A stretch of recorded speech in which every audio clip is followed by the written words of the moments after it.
Delighted to have the president of the British Horse Society, a man synonymous with the Royal International Horse Show and the horse world, Martin Clunes. Thank you. Thank you for that introduction. Well, you're very welcome. As president, that Royal International Horse Show, it must be one of the added bonuses of the role. Oh, God, we love it. We absolutely love it. We have a night in a hotel before so that we can, or is it afterwards? We've done both, but never 2 nights, but just so we don't have it's quite a long drive for us. But it's such, I don't know well, I have to say I've only ever seen it from the BHS box. And even before I was associated, that's where they wooed me. Was at Hickstead in that box, and it worked now. As I don't know, I forget how long I've been president, but I'm not going to let go. Like Mugabe. But it's such a lovely show because I'm doing this interview outdoors because that's what I love about Hickstead is it's sort of like Olympia outdoors, but it's sort of plus everyone brings their dog. It's very family friendly. It's a lovely family sort of crowd, and everybody seems to enjoy everything. People who've come to watch the show jumping love to watch the old costermongers' vehicles go round and cheer them, and they're best ridden, and it's just really exciting. And when you see all those different the different classes, when they have the best in show, I forget what the name of the round is now, but the best cob, the best hunter, the best pony, the best Arab. It's just fabulous, and you can always get good dog clothes in the shops. There certainly seems to be something for absolutely every member of the family, both human and canine and beyond. And your love of horses, it's so well documented that documentaries have been made on the subject. Where did that all start and how has it continued? It's completely through my family, I think. I sort of had to, otherwise I'd be a loner. My wife's had a lot of, she didn't have the pony as a child, but she used to go and muck out for a free ride when she was growing up in Surrey. And I think there's a fair bit of wish fulfillment there. My daughter has been stuck on ponies since she was 2. She used to ride on a little fat guy called Scooby-Doo in Richmond Park, who was about 30 when we used to go out with him, and he must have launched 1 million careers in his life. He's a nice little fella, being led by a young girl who's helping out for a free ride at the end of the day at the stables. That old system.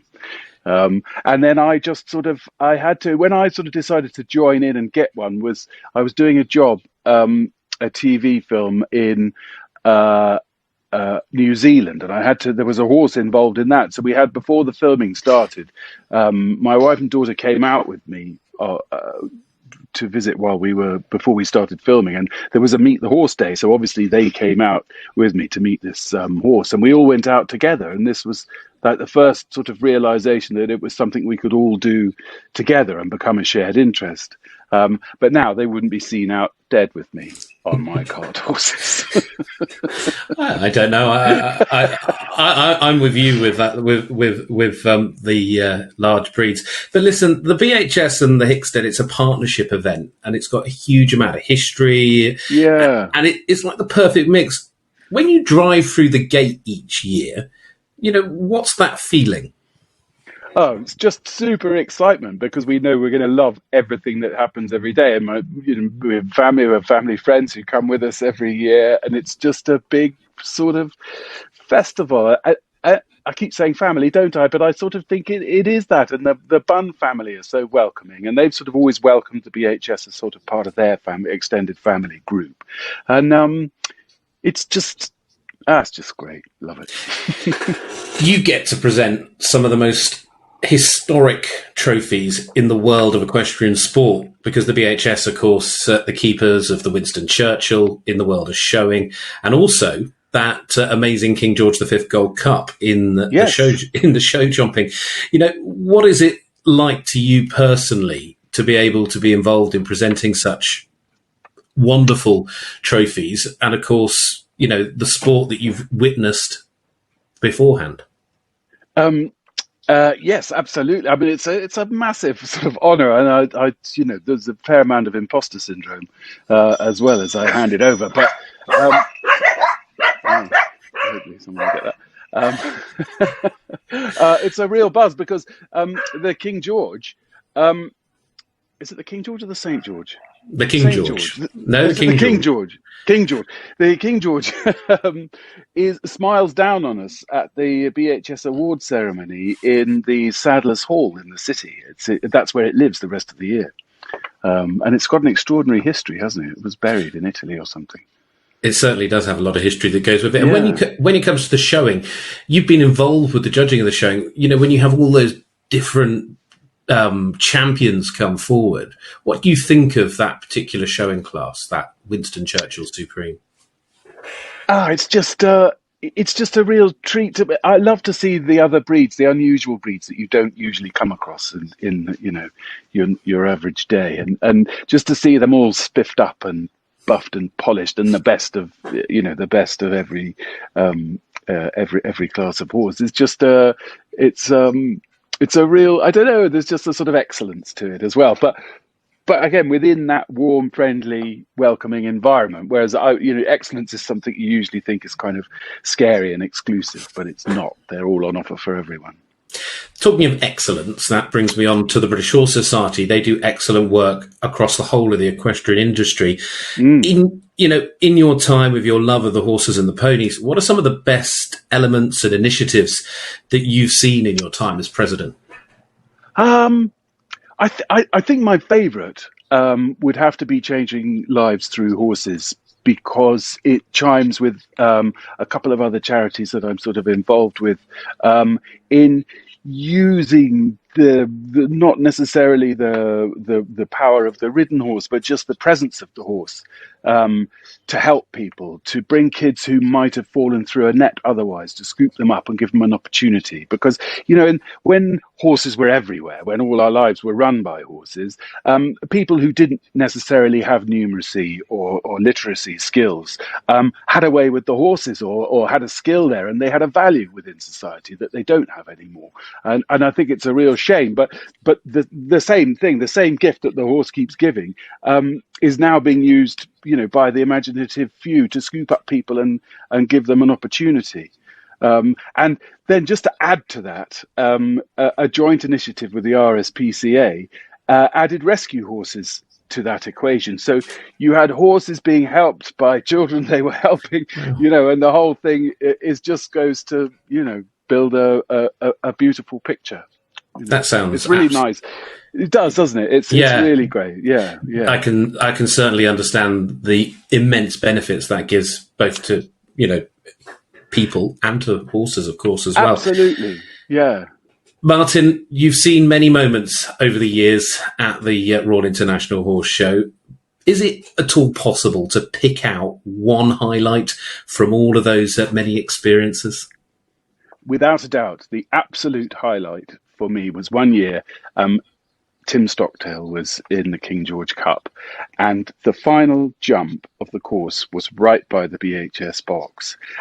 We were watching, these are the greatest riders from around the world on this fantastic course, and we were watching everyone, and everybody who got a clear out, everybody who just got round got applause when they jumped that final jump, and everybody got a clear round, got a big cheer, and then Tim Stockdale won it. And I was videoing the whole thing with my phone, and we looked back at it afterwards. The size of the cheer he got, because there was an interview with him where he was saying that as a child, that was his thing at Hickstead. That was the one thing he wanted to win, and it was such a treat to be a part of the crowd that witnessed that achievement. It was honestly, the swell in the volume was just amazing, absolutely amazing, and a fantastic memory to take away of a great man and a great friend of the BHS too. He certainly was, and that was, without question, one of the greatest moments in the history of Hickstead. Martin, you've been a great moment on so many occasions at Hickstead, and we're going to look forward to so many more from 2021 onwards. Thank you very much indeed for spending some time with us and catching up. But all the best to you and the family. Pleasure. Thank you. You too. Martin Clunes, thank you very much. Ta.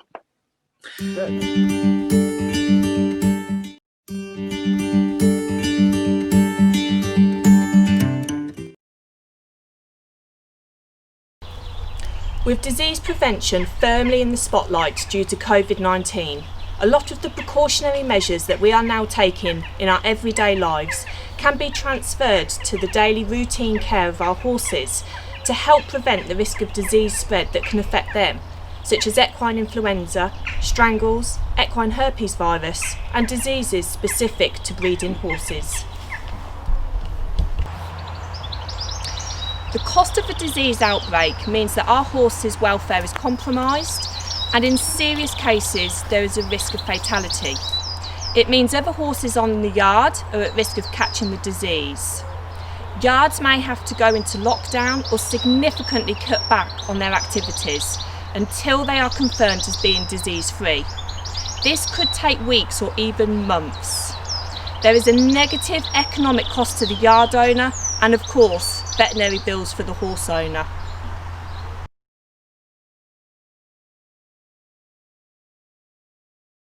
It's important to know what is normal for your horse so you can quickly spot any signs of them being unwell.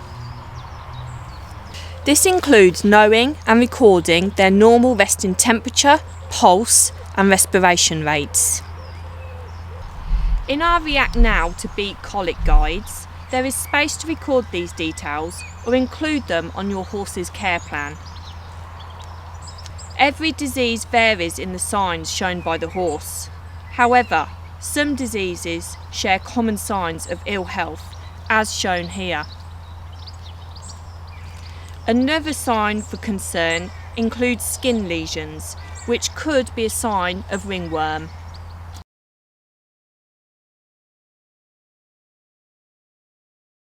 Diseases can be spread by various routes. This includes direct contact between horses, for example, nose to nose. Indirect contact, such as shared equipment between horses. Droplet contact, for example, a horse inhaling droplets produced when an infected horse coughs or sneezes. Diseases have different incubation periods, and this is the time between exposure to an infection and the appearance of the first sign of disease. Therefore, a horse may look healthy, but in fact is able to spread disease. Top tips to help prevent disease spread. Day to day. Know what is normal for your horse. Wash your hands regularly. Each horse has their own equipment.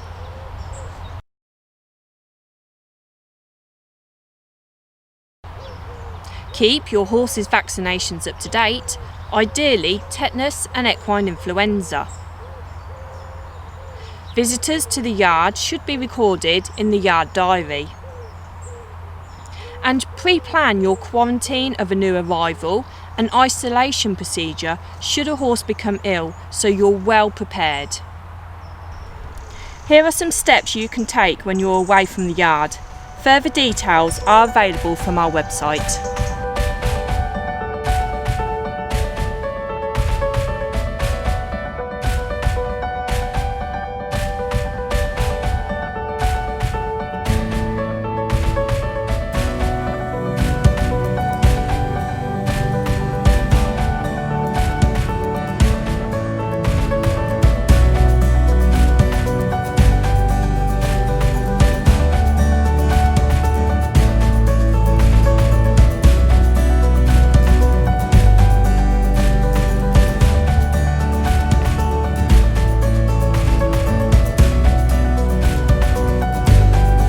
A new arrival to the yard will often attract attention, with people wanting to say hello.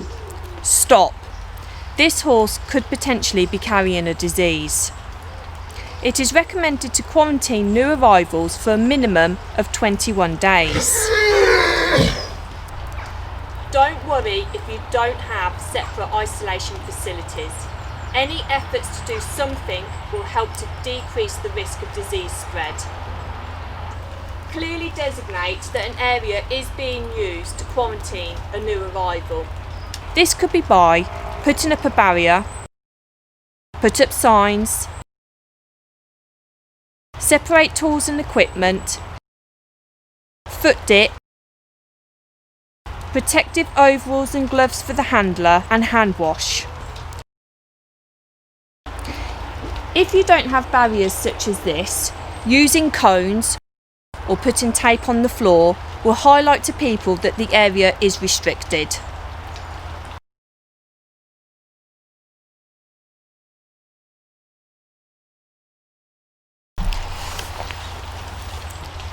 If stables aren't available, set up an area in the field so that if possible, horses are kept a minimum of 10 metres apart.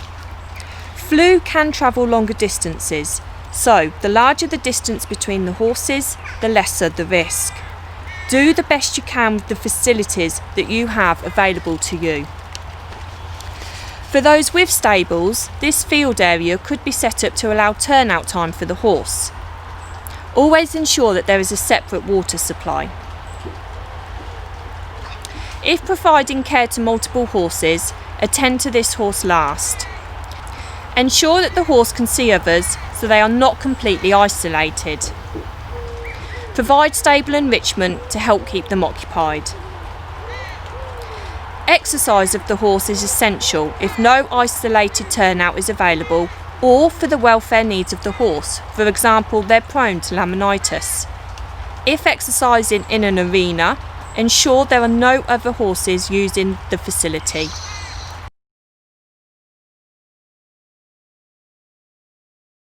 If you are concerned that a horse may be ill, isolate them immediately and contact your vet.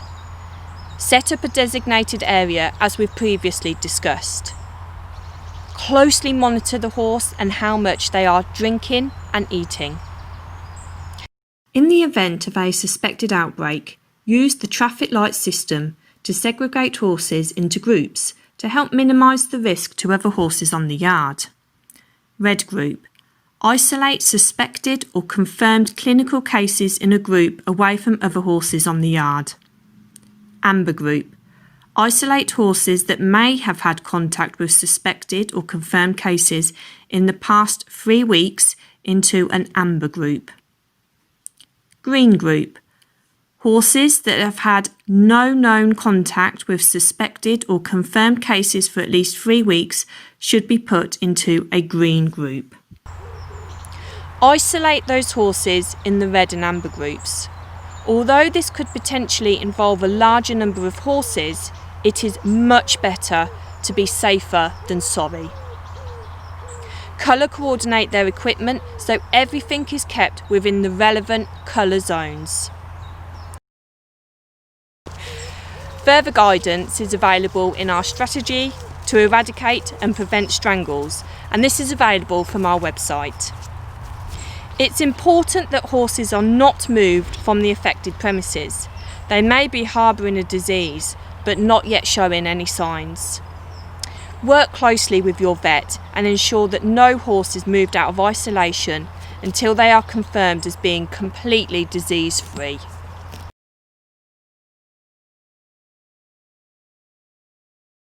If your yard suffers a disease outbreak, speak out to help prevent further disease spread. Warn other yards in your area, any visitors to your yard, and if you've recently been at an event, inform the organisers so other competitors can be alerted. We should commend and support those yards who take this action. Remember, every step you take will help decrease the risk of disease spread. Prevention is better than cure.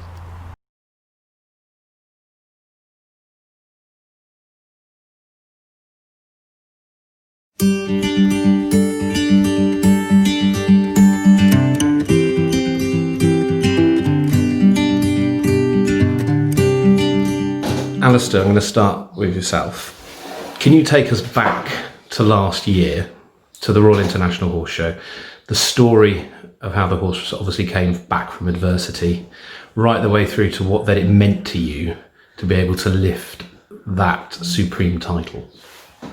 Yes, we'd had a tottering time with him the previous year. He'd unfortunately had a cancer growth in his shoulder, which we had taken out.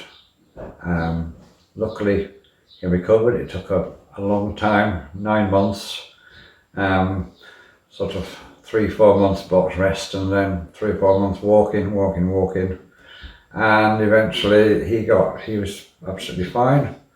So we had him out about 4 times and got his international qualification, and off we went to Hickstead. Yes, it was lovely to have him there.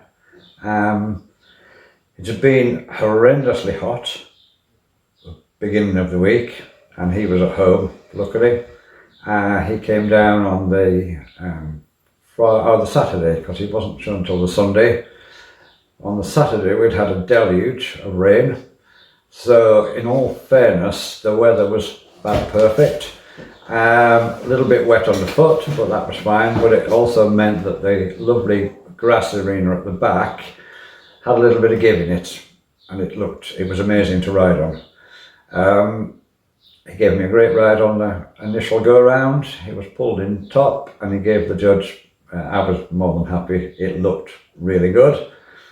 So you kept your fingers crossed, and anyway, Julie won his class. The other nice thing about the whole day was that Ollie went in the following class, the heavyweight corps. He was pulled in 10th, which was slightly surprising, because the horse had gone exceptionally well, but he went from 10th to 1st. So that meant we had 2 horses that were pitted against each other again in the championship. I was going to say, Ollie, what is it like to be in there now against all of the top riders in the world of showing, but especially when you know you've got Dad to compete against? Well, it's a great feeling to be in there with the top guys, and try and give Dad a run for his money. It's Hickstead's a great place, and if you have a good result there, it's as good as you can get in showing. Allister, that particular championship, obviously the judges have all, they've not ridden the horses. They're not really looking in detail at the conformation. When it comes to that, it's down to what they see. To me, that means that it becomes a real showmanship. How important is showmanship when you go into that Supreme? It's very important, but you've got to have a willing partner. And with both horses, to be honest, they were both on their A game that day. And I felt that, like with Blue, you could go anywhere, do what you want at any one time, and therefore he was just with you every inch of the way.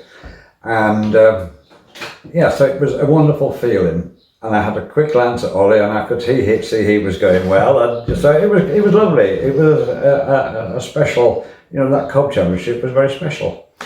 And Ollie, when you go into a Supreme, like the Winston Churchill, have you planned exactly what you're going to do before you go in, or do you sort of just have to take it as it goes? I have a rough idea, but I don't stick to it all the time. Some horses will go into a Supreme and you can, like Blue, you can do what you want and you can stick to that plan, and other horses, they may go in there and you might have to have a rethink. But vague idea, but again, wing it a little bit. How important is it, Allister, to try and get the crowd on your side? Well, in the Supreme, very important. And that's where Blue excels himself. I don't know what it is about the horse.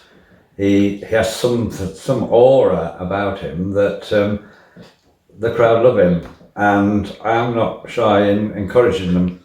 And the more they clap and the more they cheer, the better he is. He loves it. He rises to the occasion as well. Ollie, you've been obviously brought up in a showing environment. So what would be your early memories of the Royal International Horse Show? I think watching the Winston Churchill. I used to be at school during the week and we were allowed to come up at the weekends. And I remember, obviously watching Dad and lots of other the top riders trying to compete for the big title at the end of the week. And I always remember thinking, it'd be nice to be in there one day and do it myself. You must be really proud of him. Oh gosh, yes. What are your early memories, though? What, of the Winston Churchill? Of the Royal International Horse Show? Well, of course it was... Wasn't always at Hickstead. No, it was originally, Empire Pool, Wembley. And the first time I won the Winston Churchill was there with a little horse or a hack called Brown Buzzard. And we had to have a ride-off with David Barker. He'd been Hunter champion and I'd been hack champion. And Liz and David Broom were judging it that year, but it was judged on crowd applause. And the brother and sister had an argument of who had got the most applause. David said David Barker had, and Liz said no, the hack had. So the stewards decided we'd have a little ride-off. Well, not a ride-off as such. They asked us, because you started at one end of the arena, went to the other end, and then you stayed there, and then they judged the applause. So they said, right, if the hunter goes back the opposite way and followed by the hack. So David set off and galloped down to the other end, and of course the minute he got to the end they stopped.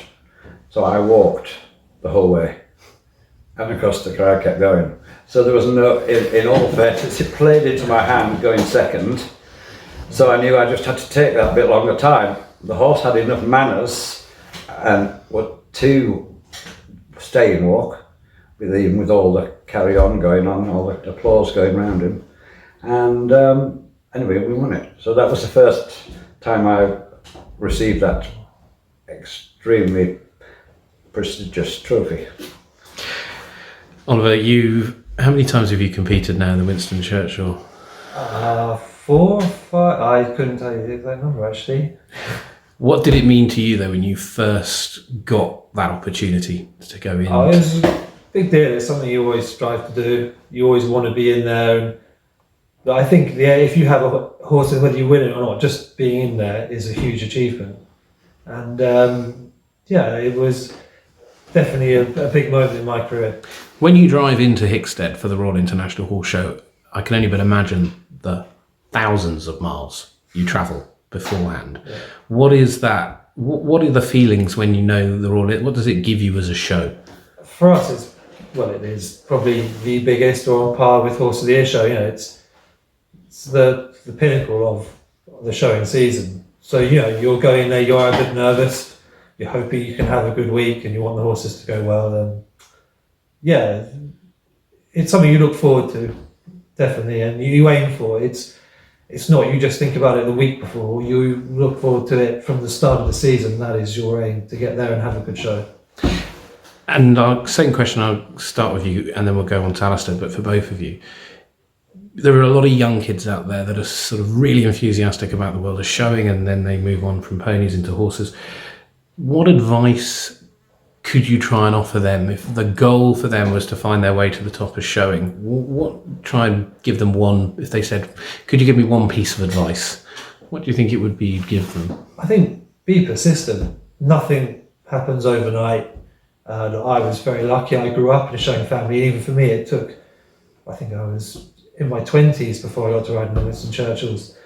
And I started working when I was 15. So just plug away, work hard at it. And if you do that, you'll get your chance. Same question. One of your fans came up to you and said... definitely. I agree exactly what Ollie said. I think the other thing is don't be frightened to go in horse classes with the professionals. None of us are going to eat them. And until you get yourself in there and get out and about, and then you've got a chance of making it. You can't just think, I've got a really nice horse, I'll just go here or there, because it doesn't work like that. Somehow you've got to keep, as I always said, keep pushing yourself. Over the years, you will have seen plenty of amazing horses with other top producers and riders. Is it possible to perhaps pick one that you would have loved to have had the opportunity to ride that was with somebody else, and why?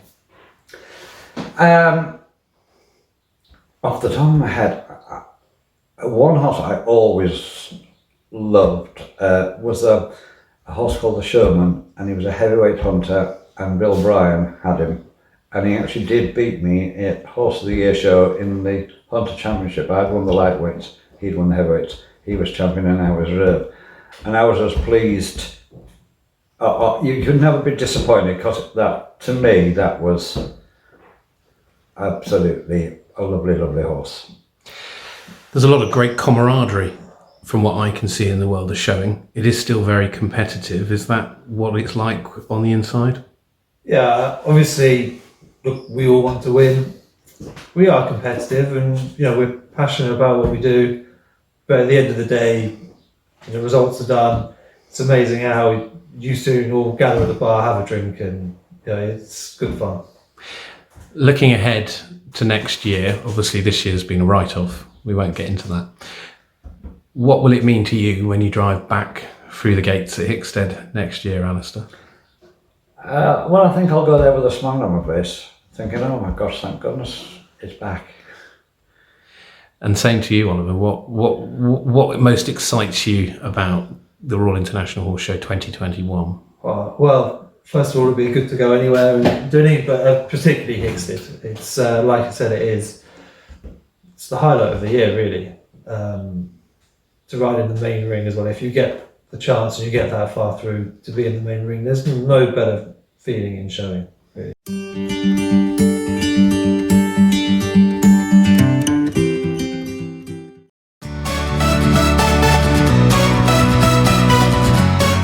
The British Horse Society Supreme Ridden Horse Championship for the Winston Churchill Cup, one of the most famous trophies in the sport. Well, as you can see, they're lined up out there. We've got the Supreme Riding Horse, the Supreme Hack, the Supreme Coloured, the Supreme Park Bred, Arab, Cob and Hunter coming forward in front of our three judges.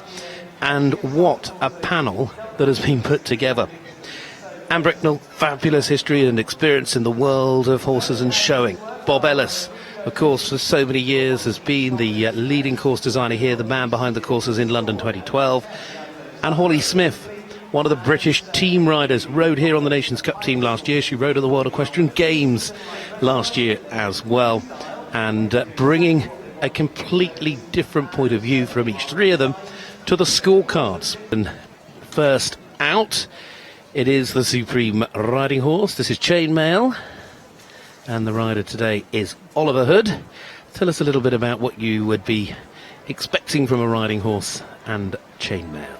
Well, the riding horses, yes, they were originally quite a few years ago now. They were brought out. They are somewhere between the hack and the hunter, so they've still got to have lots of quality and substance, good bone, not as much perhaps as a hunter, but they've got to have enough bone for top bone, of course, measured below the knee. Correct conformation as always, and presence, so important in any show horse from any discipline. And this is a very, very beautiful horse. And our conformation judge obviously loved it. It's got very correct conformation. It gave the judge a beautiful ride, and as you can see now, look at it go. It's only a 6-year-old, and that was a lovely show. A consummate showman.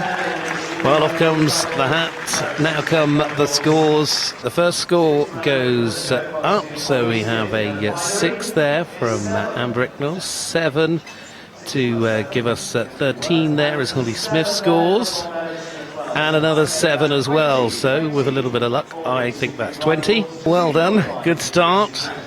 Can't be easy as a judge when you know that you're going to be seeing others as well. You've got to sort of find a level to get things going with the scores. Well, the cream always rises to the top, and at the end of the day, when you look at the riders out here, and the horses they've brought forward, another with a rich history in the Supreme Ridden Horse title, and it is Jane Ross. She brings forward here the Supreme Hack. This is Forgeland's Hyde Park. A most beautiful hack. Hacks, of course, have to be so beautifully scored. Originally ridden in Rotten Row in Hyde Park. Oh, she's doing a lovely rein back there. Let's see what happens. Very important that she goes from a beautiful rein back into a lovely canter with no fussing or fighting, the horse not anticipating the next movement. And the hack going beautifully. Its head's not moving, it's not fussed, it's not hurried. Very, very elegant. Just allowing the pace to pick up. It's beautiful to see the control. Really showing things at their very best. Here is Jane Ross with Forgeland Hyde Park. She loves coming into, well, they all love coming into this arena, but Jane is very, very competitive. She absolutely loves being here. She loves to win here. What a way to finish, just dropping the Wonderful. reins, and the horse just stood there. And I think that is an 8, so that's a very good start there. The score coming in from Holly Smith. 7 more to give us 15 as the mark goes up from Bob Ellis.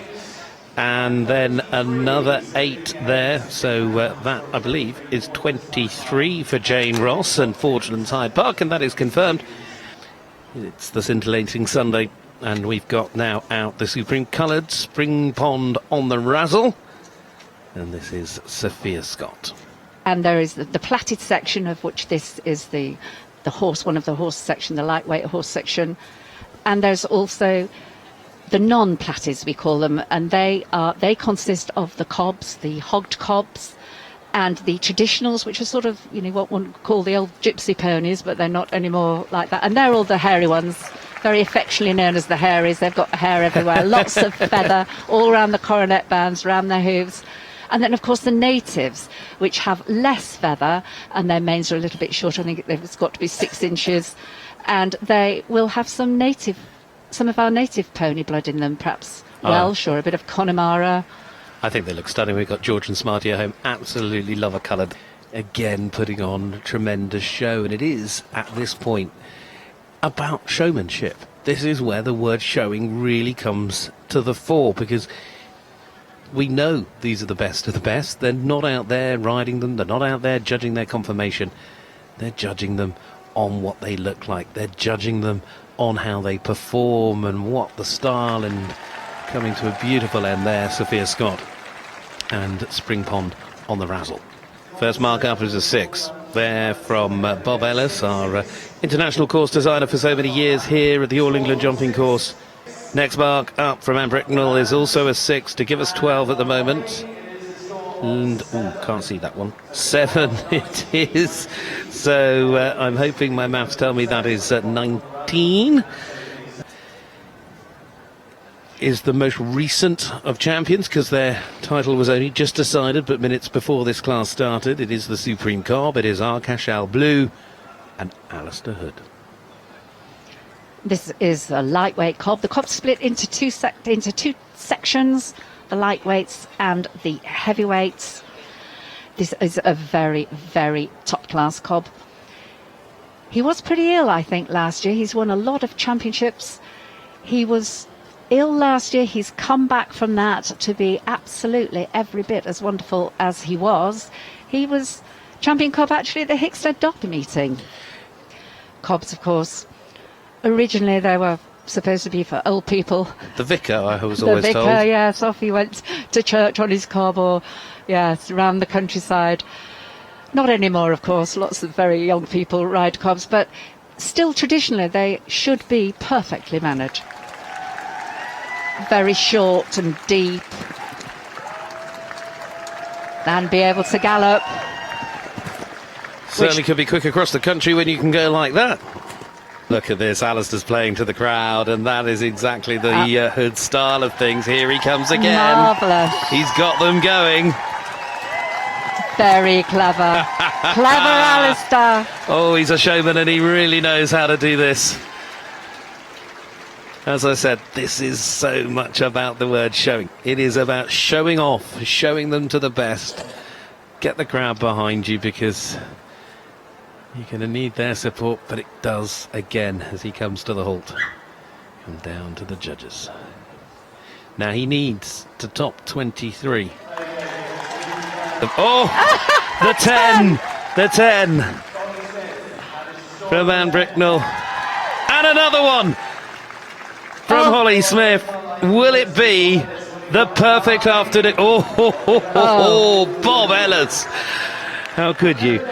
You've left the door ajar for the last to go, but it's going to need to be something special. What a performance. But then again, this lady does know how to do it all herself. She's played this game more than once and she knows how to make it work. It is Jane Ross, her second ride. This then the Supreme Hunter, Twin Shock Warrior. Yes, if anybody can do it, Jane will. Top quality, lots of bone, lots of depth, looking very comfortable. You wouldn't mind turning up at the meet on that, would you, for a good day's hunting? No, not at all. You think you're going to get a very comfortable ride if you go out with this one for the day. Actually won at the Horse of the Year show last year. Let's see if we can win this championship here today. Look at it go. Look at it go all the way round this Longines International Arena. Oh, she's heading back towards the judges now. Will she go for one more blast, or is this her moment? I think she's going to come back down to a perfect halt now. Oh, look at that. Is it going to be square? It is, to all intent. Well done, Jane Ross. An 8 from Holly Smith. It's a 9 for 17. I think it was an 8 from our Shasta to 25 in total. There is the Supreme Ridden Horse of the Year. What a stunning show it was. What a result it is for Allister Hood and our Cashel Blue. Oh, he'll be so thrilled with that. So will Lady Caroline Tyrrell, who owns the horse, supported Allister for years, having lovely cobs and horses for him to ride. They will be absolutely thrilled with that. Martin Clunes, out there, of course, has done so much with his position within the British Horse Society to help promote all of their activities, and is such a lover of all equestrians. And there is the Winston Churchill Cup, the official horse show of the British Horse Society, the Longines Royal International Horse Show. There they go. This is the Supreme Ridden Horse of 2019, our Cashel Blue.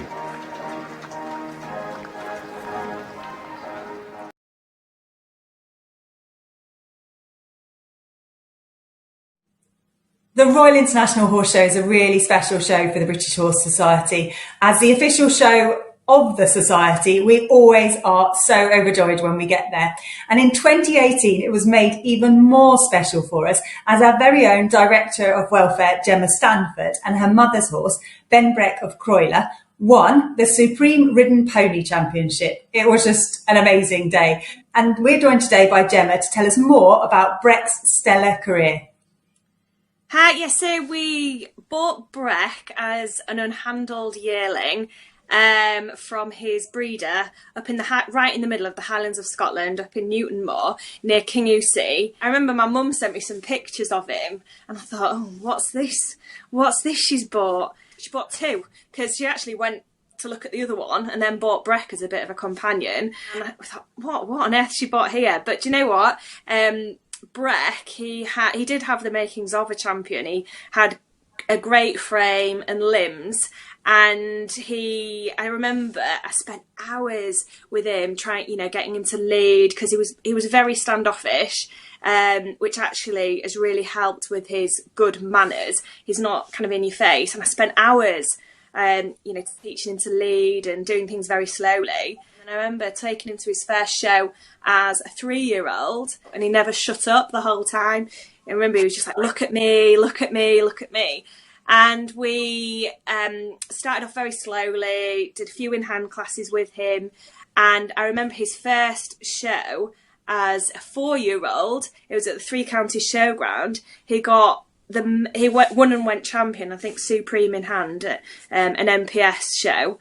A National Pony Society Spring Festival, I think it was, and he got the main picture and headline for the show in Horse and Hound, that as a write-up. And I remember then thinking, do you know what, this pony, he is going to be one to watch. He's going to be pretty special. And it all started from there, really.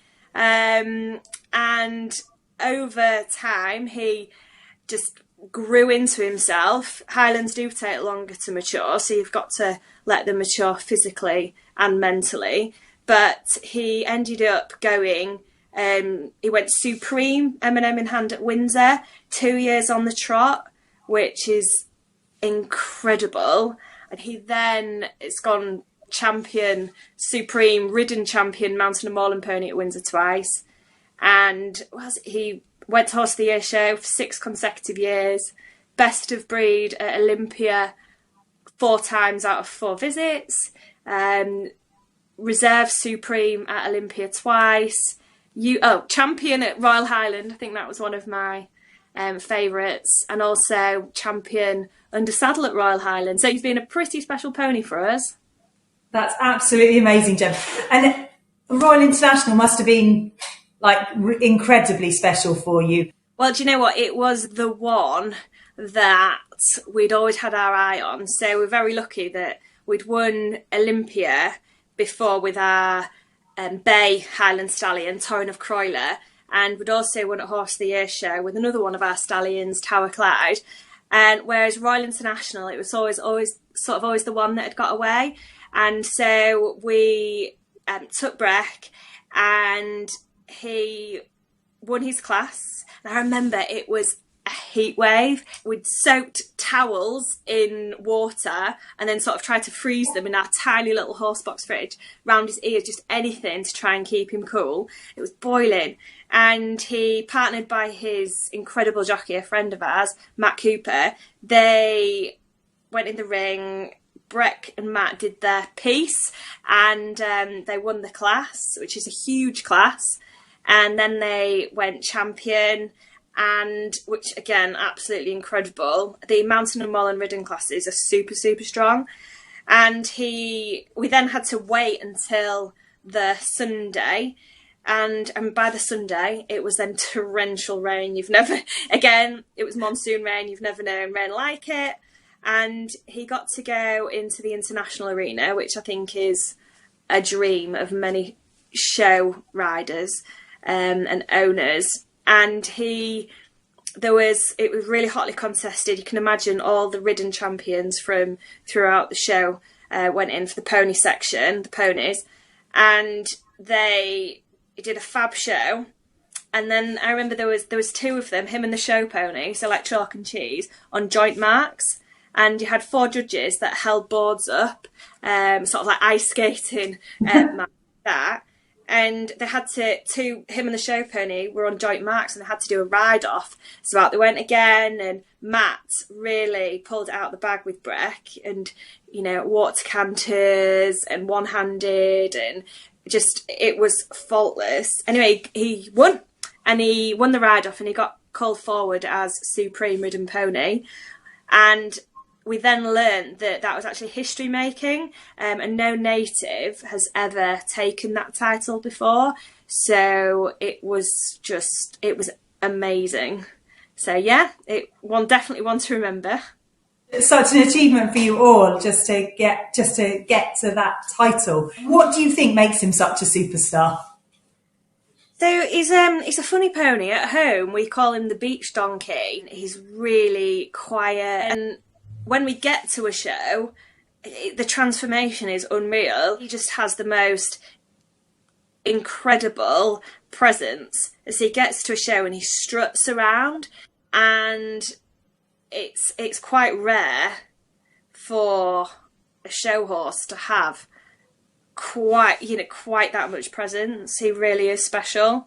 And I always say this, there'll never be another Ben Breck. What's Breck up to now? And do you have any other horses in your stable that look like they're going to be future champions? He was retired at Olympia, where, as I say, he'd gone best of breed for the 4th time out of 4 visits. So we decided we knew we were going to retire him at that point. He'd been shown by us since being the end of his 3rd year into his 4th year. And we retired him at 12, so that is a massive career for a show horse. Got a beautiful mare that we've put him to, and we've had 3 fantastic foals, and they're now all kind of like grown up. longer you can afford to leave them be and let them mature, you reap the rewards at the end of it. So as I say, we do have a beautiful mare that has started doing some shows under saddle, and as I say, she had a great novice season. And then we've got a nice stallion that we licensed by Breck, and again, he's beautiful, but he's one to watch, definitely. Oh, Gemma, thank you so much for joining us today. I know everybody will be really interested. It was just really great to hear about Ben Breck. Thank you so much. My pleasure.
The Longines Royal International Horse Show each year culminates in the Golden King George V Gold Cup, a truly breathtaking trophy with an equally remarkable history. Lifted aloft by some of the biggest names in the sport since 1911. 2019 saw David Will of Germany engrave his name onto the plates. It includes 6-time winner David Broom, twice winner US great BC Madden, Olympic champion Nick Skelton, and of course, who could forget, John Whitaker and Milton. It brings to a close the magnificent Royal International Horse Show and a week of tremendous horse sport.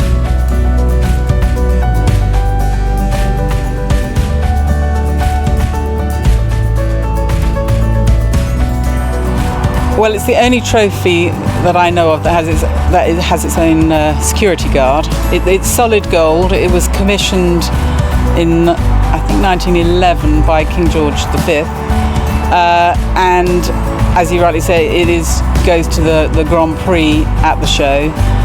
It has actually a very interesting past. It has been competed for right the way through since 1911, except for during the war, and the winner in 1939, before the outbreak of war, was a man called Count Alessandro Bertoni, and he took it home with him to Turin in Italy. And as like many Italians, he then joined the partisans and fled up into the mountains, but he left strict instructions with his servants that if the fascists appeared, that they were to hide this trophy. So there's a famous story where the trophy was, when they were knocking on the door, it was being thrown out of the window for the servants to run off with it in this sack, and it got hidden in a vault in one of the churches in Turin, and there's one of the British soldiers that went in with the Allies after the war was set a near impossible task of trying to track these guys down, many of whom had changed their names, so it was like looking for a needle in a haystack. Anyway, because he had connections, he finally tracked it down, and they found it in this vault, and then they had to get it to Rome. So they had to go up through the mountain. How it ever got back to us, God only knows. But it finally did get back into safe hands. It came back to the UK, and one of the first people to receive it after the war was actually Harry Llewellyn. Obviously, we've seen some great winners. Obviously, we've seen some great winners in the class over the years. A lot of pilots. Is there a particular year or moment in the competition that's ever stood out? Yeah, I think there's been I think it was great when Beezy won it as the first woman, and actually won it 2 years on the trot. I think it was also memorable when Tim Stockdale won it. You know, he just missed winning it the year before. He'd had the last fence down, I think, in the jump off, and was gutted. It was a class that he really wanted to win. So when he finally won, that was a very popular win. And any British win is always a good one. You know, that always helps. Well, I think you only need to look down the list of past winners, to be honest, for me. When you look down the list of who's won it in the past and the names and the legends that have won it in the past, it's something that us as competitors, we want to have our name on that list, basically.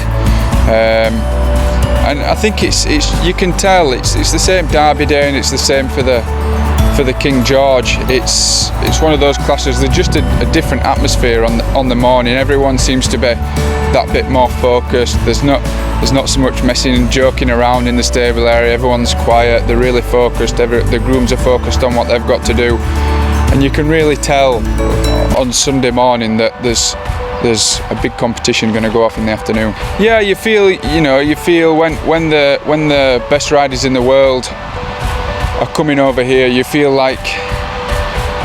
almost feel like you need to up your game more so they're not beating you at home. You know what I mean? But when they are the best riders and best horses in the world, that's quite a tough job to do. But it's a credit to the show here, and the work they put in, that they are getting that calibre of rider here year in, year out. It just goes to show that it's still one of the best shows in the world.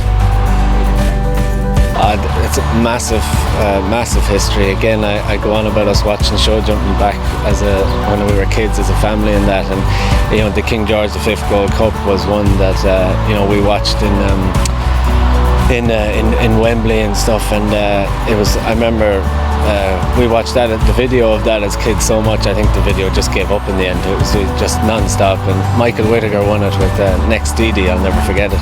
Milton was second with John, and it's the tradition and the history behind that cup is immense, and the Nations Cup here as well.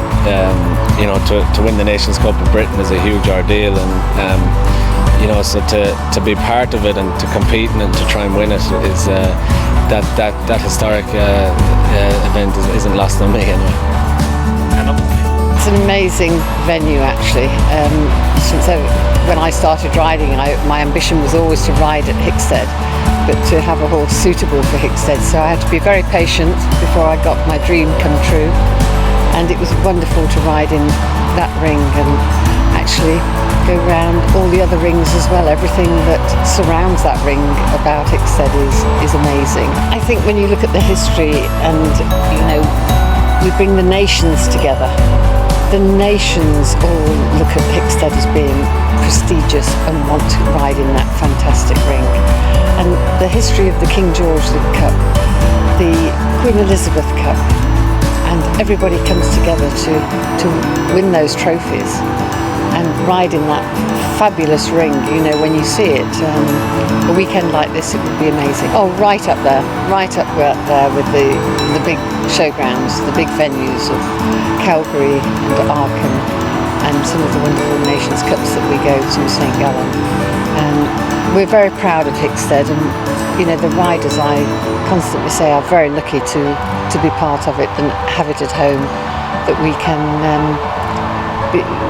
come to such big shows as the Derby, as the Royal International, and it's our heritage. We're very proud of it. Well, I hope you've enjoyed this virtual Royal International at Hickstead, action-packed though it was. But please, let's not forget next year, where with a bit of luck and a good wind, we'll all be there in person, in the flesh, touching each other's faces and looking at all the horses. Bye.